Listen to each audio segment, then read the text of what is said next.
अगर आप भी इस बात से परेशान हैं कि आपके साथ बुरा क्यों हो रहा है, तो जरूर जानिए गीता में भगवान श्री कृष्ण द्वारा कही ये बातें। अक्सर लोग ये समझ नहीं पाते कि भगवान न केवल उनके कर्मों पर ध्यान देते हैं बल्कि उनके कर्मों के हिसाब से परिणाम भी देते हैं। भगवान कभी भी किसी के कर्मों को नजरअंदाज नहीं करते।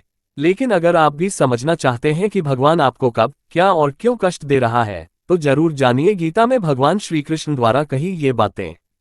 लोगों के मन में अक्सर ये शिकायत रहती है कि मैंने तो कभी किसी के साथ बुरा नहीं किया, फिर मेरे साथ बुरा क्यों हो रहा है। लोगों की यह शिकायत उनके दुखों का कारण भी बन जाती है और उन्हें कहीं से इस बात का संतुष्टिपूर्ण जवाब भी नहीं मिलता। अगर आपके मन में भी यह सवाल है, तो चलिए जानते हैं कि गीता में इस बात का क्या जवाब दिया गया है।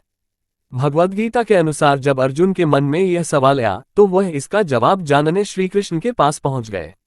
उन्होंने श्री कृष्ण से पूछा, हे माधव, जो लोग अच्छे, धार्मिक और नेक होते हैं उन्हें ही क्यों बुरी घटनाओं या संघर्ष से गुजरना पड़ता है, जबकि जो लोग पापी होते हैं वे खुशहाल और सुखी क्यों रहते हैं।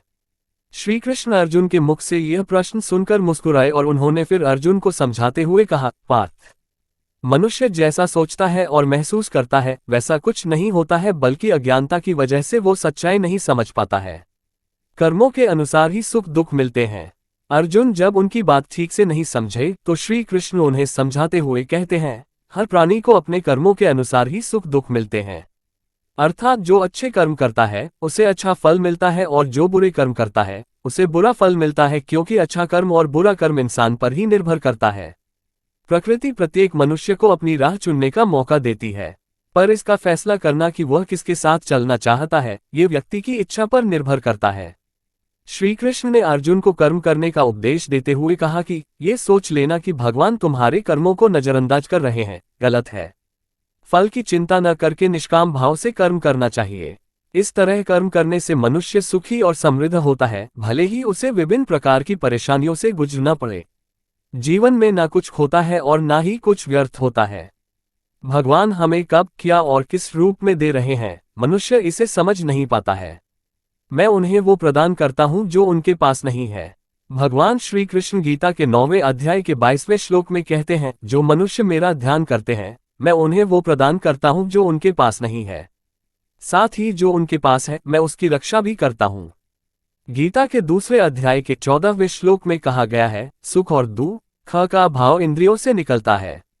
ये मौसम के समान है और हमेशा एक जैसे नहीं रहेंगे, इसलिए दोनों का सामना एक समान भाव से किया जाना चाहिए।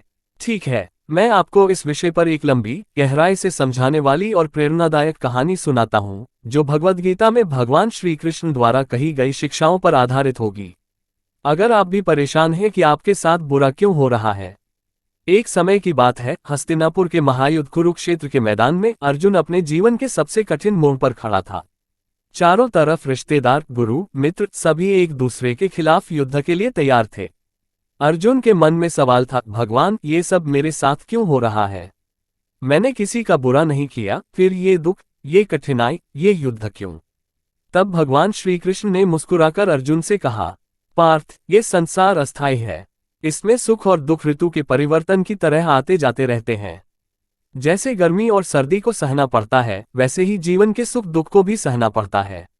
एक जो हो रहा है वह न्याय है।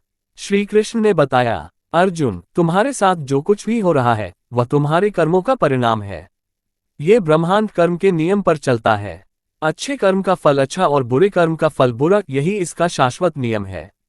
ये बात सुनकर अर्जुन को समझ आया कि दुख कोई सजा नहीं, बल्कि जीवन का संतुलन है जो हमें सीख देने के लिए आता है। 2. दुख विकास का साधन है। श्री कृष्ण ने कहा, जब लोहे को तलवार बनाना हो तो उसे आग में तपाना पड़ता है। उसी तरह जब आत्मा को शक्तिशाली बनाना हो तो जीवन उसे कठिनाइयों की भट्टी में डाल देता है। दुख हमारे भीतर छिपी ताकत को जगाता है। अगर दुख न हो तो इंसान न सीखता है और न ही बदलता है। 3. आसक्ति ही दुख का कारण है। तुम्हारा दुख इस बात से है कि तुम चीजों और लोगों को अपना मान बैठे हो। याद रखो, कुछ भी स्थायी नहीं है। जो आज है कल चला जाएगा, इसलिए अपने कर्तव्य पर ध्यान दो, परिणाम की चिंता मत करो। 4. वर्तमान में जियो। श्री कृष्ण ने गीता में कहा, कर्मण्येवाधिकारस्ते मा फलेषु कदाचन। तुम्हारा अधिकार केवल कर्म करने पर है, फल पर नहीं। यानी कि अतीत के पछतावे और भविष्य की चिंता में मत जियो, बस आज जो सही है वह करो।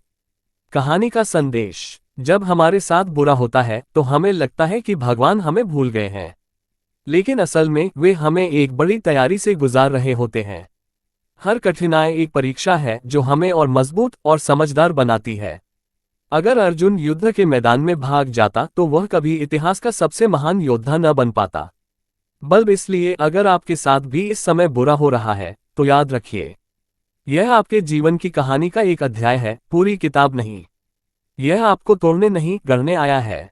और भगवान हमेशा आपके साथ है, भले ही आपको लगे कि वे चुप हैं।